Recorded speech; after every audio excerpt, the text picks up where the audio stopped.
കൃത്തിലൊട്ടും അലിവില്ലാത്ത വേടൻ തിരുനബിയോടോതി, മൃഗമത് തിരിച്ചു വന്നില്ലെങ്കിൽ നീ എന്നടിമയതെന്നോതി.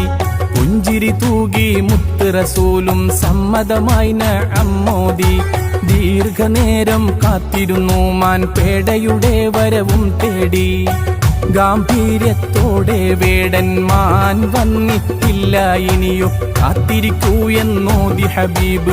കണ്ടു ദൂരെ നിന്നും വരവ് ഓടി, പീതച്ചു കരഞ്ഞു ചാടി മനമൂരുകുന്നു.